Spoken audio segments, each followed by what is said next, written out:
Les bendiga a todos, hermanos. Bendiciones. Estamos acá en Conexión Espiritual, estudiando en el día de hoy la lectura titulada Tentado en Lucas capítulo 3 del 1 hasta el capítulo 4 versículo 4. Oremos al Señor para dar comienzo. Amado Dios, te agradecemos, Señor, por ser nuestra esperanza, por ser la bendición que a veces pasamos aún por alto, mi Cristo. Pedimos, Señor, que nos des entendimiento, sabiduría, comprensión de tu palabra y que nos ayude, Señor, a poder depender en ti diariamente para la gloria y la honra tuya. Háblanos, mi Dios, a través de esta palabra, en el nombre de Jesús. Amén y amén. Así que, hermanos, miremos entonces aquí, comenzamos rapidito del capítulo 3, cuando podemos ver acá que Juan el Bautista, ¿verdad? Está preparando lo que es el camino a sí mismo de Jesús. Tenemos que en este momento tenemos a Tiberio, el emperador romano, que gobernó desde el año 14 hasta el año 37 después de Cristo. Pilato era el gobernador romano de la provincia de Judea en esos momentos, y Herodes Antipas y Felipe eran medios hermanos, y también eran hijos del cruel Herodes el Grande. Si has escuchado de Herodes el Grande, que ya llevaba más de 20 años fallecido. Entonces Antipas y Felipe, Pilato y Lisanías, al parecer tenían el mismo poder en el gobierno de sus territorios. Entonces todos estaban sujetos a Roma y también tenían la responsabilidad, tenían que mantener la paz en todas las regiones respectivas, todos los lugares.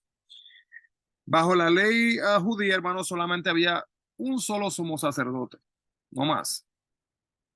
Y este sumo sacerdote había sido elegido de la descendencia de Aarón y retuvo la posición para siempre. Y en este tiempo podemos ver que el sistema religioso había sido corrompido, los gobernantes romanos habían elegido sus propios líderes religiosos que habían reemplazado con un hijo político llamado Caifás. Entonces, podemos entender que Anás tuvo o retuvo su título, como lo dice Hechos capítulo 4 versículo 6. Usted dice, ¿qué tiene que ver eso? Verá cuando se una todo, ¿verdad? Eh, el hecho de que es posible que también haya asumido el poder en esos momentos también. Y los judíos creían que la posición del sumo sacerdote era para toda la vida. Por lo tanto, seguirían entonces llamando a Anás su sumo sacerdote, ¿verdad? Sin importar lo que dijera nadie más. Y entonces es aquí cuando sale Juan el Bautista, cuando se relata lo que es el nacimiento de él en el capítulo 1. Vemos que tenemos acá a Pilato, a Herodes y a Caifás, que fueron los líderes más poderosos en Palestina. Pero los desafió un profeta, perdón, solitario de Judea rural. Y Dios decidió hablar a través de Juan el Bautista. Juan el Bautista fue un hombre, fue un profeta, ¿verdad? Muy interesante, ya que no era, vamos a decir, lo que sería considerada una persona común y corriente de la manera que vivía su vida. Pero aprenderemos más de él. Él entraba a la historia como el más grande en comparación con los que gobernaron en su día. También podemos ver que la grandeza, muchas veces, hermanos, la gente la quiere medir, ¿verdad? Por hazañas. Y verdaderamente que tenemos que ver que la grandeza se ve en lo que hace Dios, no en lo que hace el hombre. Debemos de darnos por entero a Dios como lo hizo Juan, para que Dios así mismo obre a través de nosotros. Y nunca, hermanos, tomar la gloria que le merece a sí mismo a Dios. Ahora le voy a dar un ejemplo. Si yo voy a orar por una persona que esté enferma y al yo orar la persona se sana, ¿significa eso, hermanos, que yo sané a la persona? No. Eh, si una persona se roba algo, puede ser considerada, mira, eso es un ladrón, ¿verdad? En Puerto Rico dicen un pillo, un ratero, dicen en otros países. Eh, si una persona sana a alguien, pues entonces, como sanó, pues es un sanador, ¿verdad? Y tenemos que tener mucho cuidado, hermanos, porque la gloria no es para el hombre, el título no tiene nada que ver con la sanidad, solamente si Dios usa a una persona, si Dios me usa a mí para llorar por una persona y la persona se sana, eso no significa, hermanos, que yo pueda ir a un hospital y orar por toda la gente y se van a sanar todos. Dice, pero sí puede, tenga fe, pastor. No, hermanos, ¿sabe cómo sé esto? Porque para que yo vaya a un hospital a orar por todas las personas y que todas las personas sean sanas, tendría que ser literalmente dirigido por Dios. Y si es dirigido por Dios, pues Dios va a hacer la obra, ¿verdad? Pero hermanos, Dios obra bajo escuche esto, su soberanía y su voluntad. La voluntad de Dios, no la voluntad mía. Vemos muchos eventos que pasan en la palabra de Dios cuando dicen, sí, usted quiere que yo haga esto y eso, yo no lo voy a hacer. Y Dios me puede salvar, pero aunque no me salve, ¿verdad? Entonces es prácticamente la idea que Dios va a obrar de acuerdo a su voluntad. Podemos ver entonces aquí, hermanos, que en los tiempos de Juan, antes de que un rey emprendiera un viaje, los mensajeros se encargaban de planear la visita y preparaban el camino. Y asimismo, entonces lo que hace Juan es que prepara asimismo el camino para la venida del Señor, preparando las vidas que le iban a escuchar al Mesías. Este libro se escribió para una audiencia gentil, que son gentiles, personas no judías, si se le había olvidado. Juan el Bautista hizo un llamado a todas las personas a que se prepararan para su encuentro con Jesús. Y ese encuentro y esas palabras no tienen que ver directamente solamente con esas personas, sino con nosotros que también somos gentiles. Podemos ver aquí, hermanos, que muchas veces cuando escuchamos la palabra de Dios, ¿verdad? Y estamos prestando atención, podemos ser estremecidos, como pasó en ese momento. Antes, eh,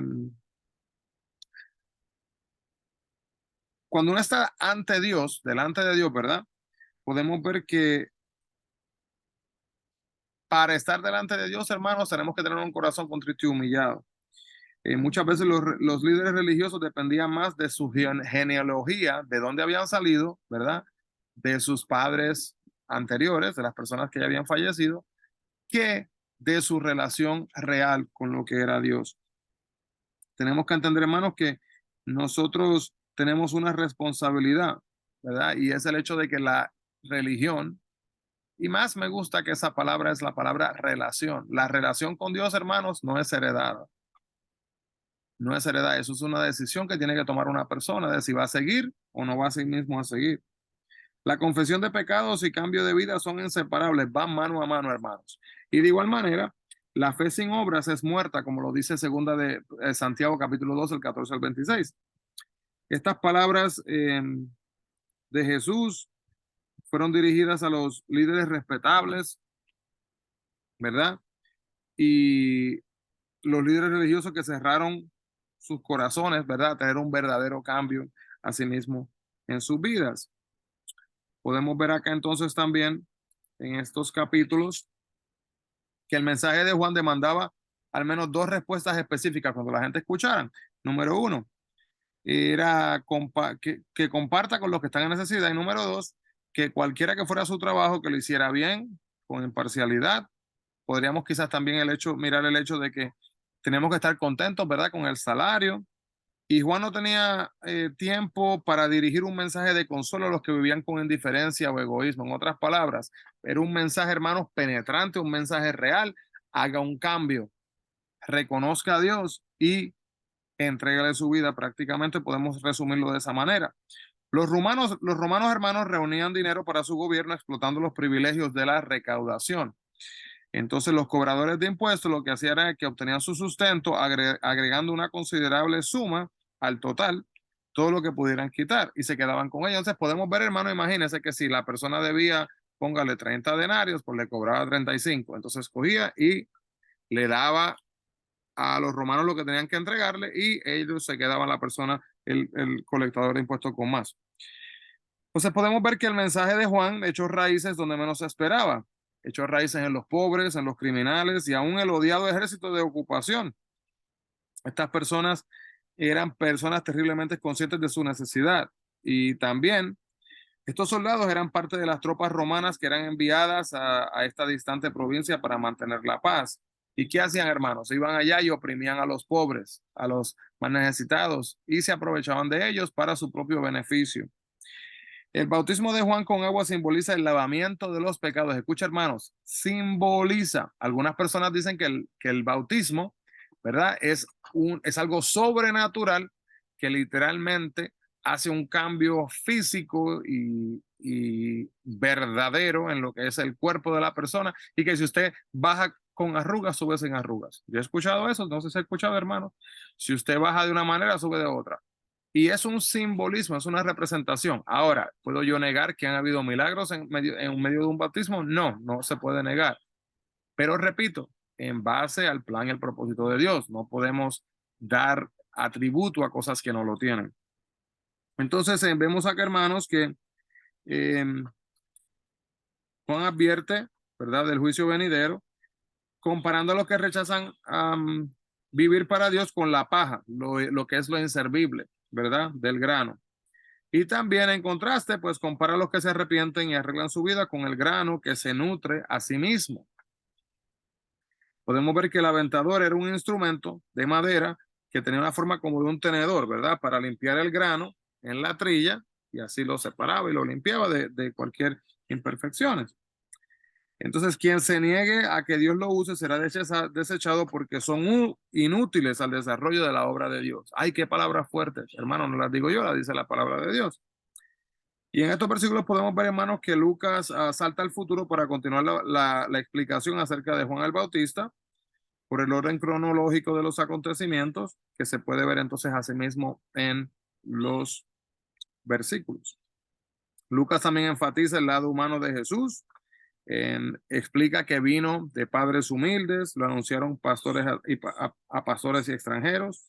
Y el bautismo, hermano, fue la primera declaración pública del ministerio de Jesús.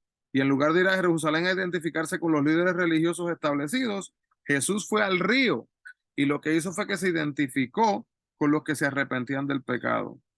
A los 12 años de edad, que habíamos hablado de esto anteriormente, él había ido a sí mismo al templo y había entendido su misión, como lo dice Lucas 2:49. Y a los 18 años más tarde, que sería a los 30 años, en su bautismo empezó a llevarla a cabo. Y a través de la oración, hermano, Dios le habló y le confirmó la decisión de actuar. Y Dios entonces abrió paso en la historia humana, ¿verdad?, la forma divina de Dios a través de Jesús en el ser humano. Eh, Podemos ver acá también, hermanos, que si el bautismo es una señal de arrepentimiento, ¿por qué entonces es que Jesús pidió el bautismo? Pues hay muchas explicaciones que da la gente, incluyendo el hecho de que la misión de Jesús sobre la tierra fue identificarse con nuestra humanidad y pecado. También el hecho de que Él nos dio ejemplo a seguir, ¿verdad?, por el acto del bautismo. Otro ejemplo sería el hecho de que el bautismo de Jesús fue el comienzo de su ministerio público, y otra sería que se bautizó por los pecados de la nación. Pero vemos que la venida del Espíritu Santo se forma en una paloma, ¿verdad? Es mostrada en una forma de paloma, aprobando Dios lo que estaba haciendo entonces Jesús. Y era un hombre perfecto, hermano, que no necesitaba el bautismo por el pecado, pero de todas maneras lo hizo en nuestro favor, para demostrarnos el camino que tenemos así que seguir. Entonces, esto es uno de los lugares donde las Escrituras se mencionan todos los miembros de la Trinidad, cuando se habla de lo que es el Padre, el Hijo y el Espíritu Santo. Mira, hermanos, una manera un poco más eh, fácil, podríamos decir, de procesar, aunque es un tema un poco complejo, de la Trinidad, es si lo vemos de esta manera: Dios Padre, Dios Hijo, Dios Espíritu Santo. Y es un poquito difícil de ver a veces. Déjeme le doy un ejemplo que quizás le ayude un poquito. Yo soy Héctor Padre, Héctor Esposo y Héctor Hijo. Tengo una función diferente en cada una de las tres, ¿verdad? Sigo siendo la misma esencia de mi persona. No soy perfecto, no estoy comparándome con Dios, no vayan a confundir eso, sino que sea dando un ejemplo, ¿verdad? Quizás entender que Dios Padre tiene su función, Dios Hijo tiene su función, y entonces el Espíritu Santo también tiene su función. Y estos tres hermanos vienen siendo, tal como el ejemplo que le di, vienen siendo uno. ¿Ok? Vemos que la genealogía de Mateo retrocede hasta Abraham y muestra que Jesús estaba emparentado con todos los judíos. Y la genealogía de Lucas retrocede entonces, sigue hasta llegar hasta Adán, con su relación con todos los seres humanos. También, hermanos, en el capítulo 4 podemos ver que algunas veces sentimos que si el Espíritu Santo nos guía, siempre será junto a aguas de reposo, ¿verdad? Como lo dice Salmo 23:2. Pero esto no es así, hermanos, siempre todo del desierto. Van a haber momentos difíciles. El Espíritu condujo a Jesús al desierto para una larga y difícil época de prueba y también por situaciones difíciles que le estuvo pasando en, en su caminar. El Espíritu lo condujo al desierto para este momento difícil que estaba experimentando. Pero hermanos, al experimentar y al confrontar pruebas, no debemos de olvidarnos que no estamos solos, sino que Dios está con nosotros para darnos el aliento que necesitamos. La tentación a menudo, hermanos, viene después de un buen momento en nuestra vida espiritual o en nuestro ministerio, como dice Primera de Reyes capítulo 18 y 19. La tentación también, que viene a menudo, pues trata de alejarnos, ¿verdad? De distraernos y llevarnos por el camino incorrecto. Podemos ver también, hermanos, que Satanás tentó a Eva en el huerto del Edén y también tentó a Jesús en el desierto. Satanás, esto es bien importante, hermanos. Esto lo dice la Biblia, no lo digo yo. Satanás es un ser real, no es un símbolo ni una idea.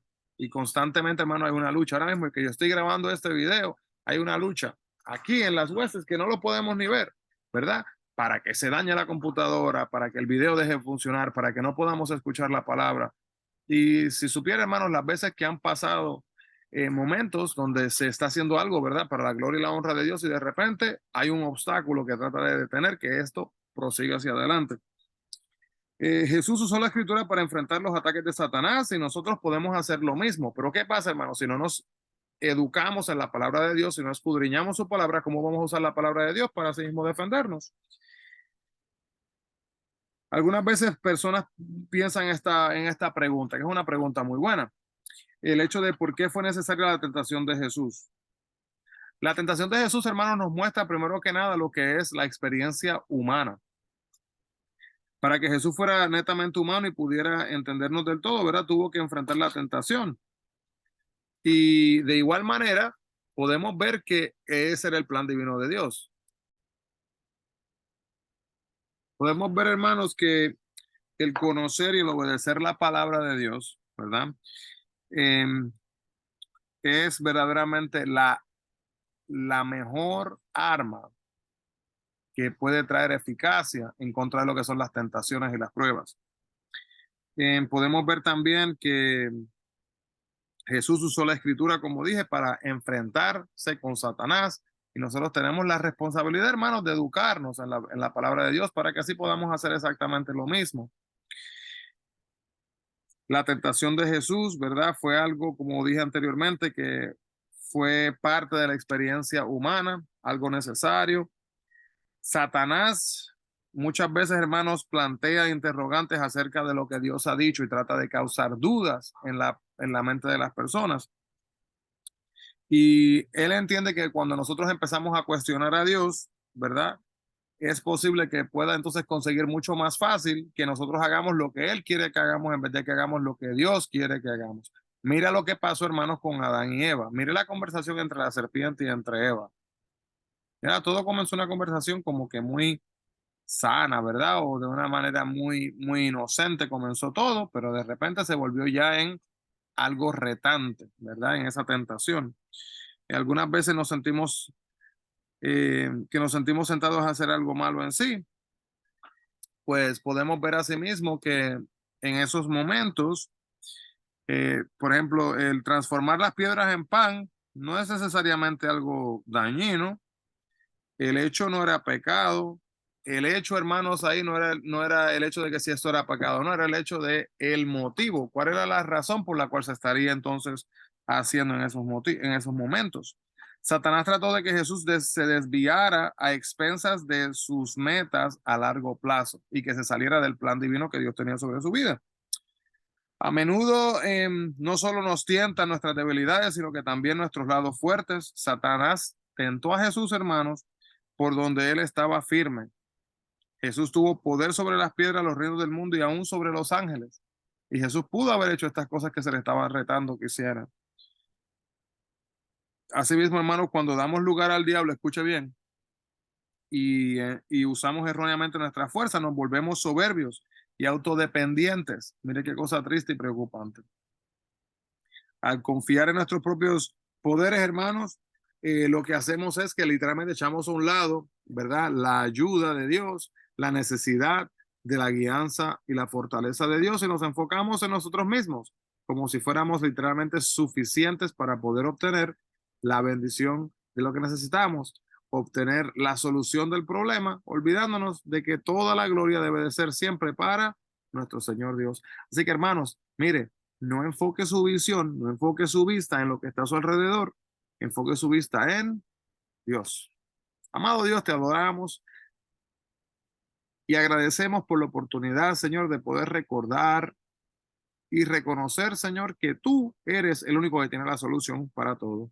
Pedimos, Señor, que nos guardes, te pedimos que nos guíes, que nos bendigas, Padre, y que nos ayudes a poder enfocarnos en ti diariamente y totalmente, Señor, sin confusión alguna, Padre. Padre, y que podamos enfocarnos de tal manera, Señor, que no haya distracción, tentación, prueba, Padre, que nos pueda desviar de tu camino. Guárdanos y ayúdanos a siempre ponerte primero. En el nombre de Jesús lo pedimos, mi Cristo. Amén y amén. Que los bendiga grandemente, hermanos. Bendiciones a todos y no se olviden, busquemos la presencia del Señor. Bendiciones.